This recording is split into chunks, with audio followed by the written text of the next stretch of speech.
Chapter 4 Dominic's School Career at Castelnuovo d'Asti, Trials and Difficulties, His Treatment of Evil Counsel, His Master's Encomium. As his early studies were now completed, Dominic should have been sent away to a higher school for more advanced classes, which a small country place could not provide.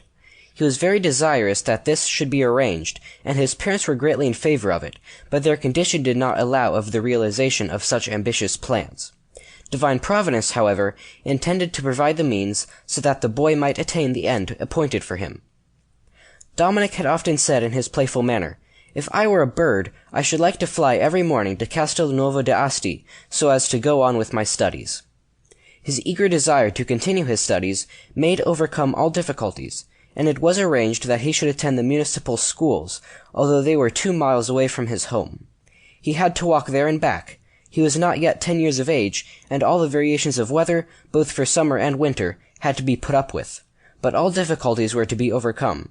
Dominic was satisfied that he was thus performing an act of obedience to his parents, which meant advancing in the science of the saints, and this appeared to him more than enough reason for putting up with any inconvenience. One day, an elderly person saw Dominic going along the road, about 2 o'clock in the afternoon, under a broiling sun, and, meaning to give him a little encouragement, said to him, "Are you not afraid to go so far alone?" "I am not alone," said Dominic. "I have my angel guardian with me, accompanying every step." "But surely you find the journey long and tiresome in this very hot weather." "Nothing seems tiresome or painful when you are working for a master who pays well." "And who is your master?" "It is God, our Creator, who rewards even a cup of cold water given for love of him." This little incident was related by the person who had the conversation with Dominic, and he concludes by saying, "A boy who has such thoughts in his head, when he is only 10 years old, is certainly destined for some great career."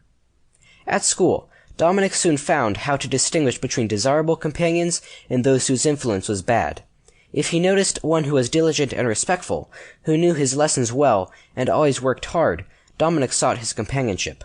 An unruly, insolent boy, or one who neglected his work, he left severely alone. He was always kindly in his manner towards them, and seized any opportunity of doing them a little service, but he took care not to become intimate with them. His conduct at the higher school of Castelnuovo d'Asti might serve as a model to any young student who desires to advance in knowledge and virtue. For this reason, the account given by his master is useful and noteworthy.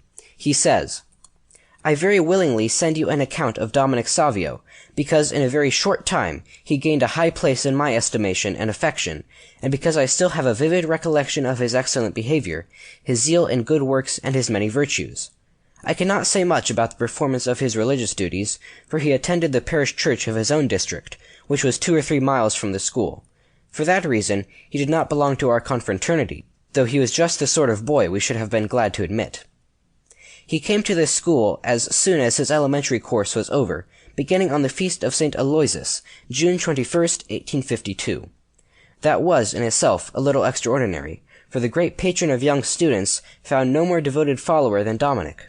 He was gentle in appearance and manner, and had an air about him of mingled gravity and affability. His disposition was always marked by calmness and good nature.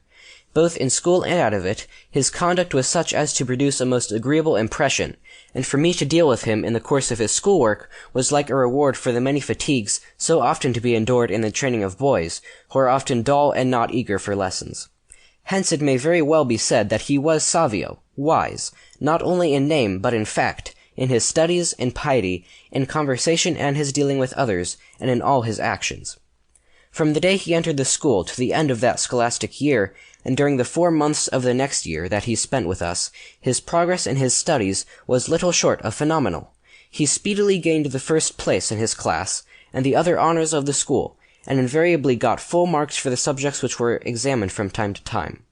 These eminently successful results must be attributed to his exceptional abilities and to his love of study and virtue. Deserving also of special praise was his exactness in every duty, no matter how trivial, and his constant attendance at the classes, in spite of all difficulties and of his long walk to the school. He was by no means a robust or vigorous boy, and this going to and from school, a distance of nearly 3 miles each way, would in itself be ample proof of his assiduity in his studies. But during that year, 1852 to 1853, he showed signs of weakness and general failing health, so that his parents decided on a change of abode.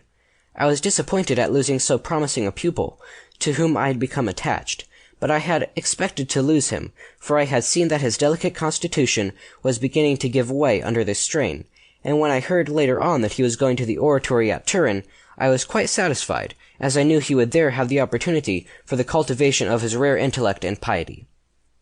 Such is the account given by the master of his class. End of chapter 4.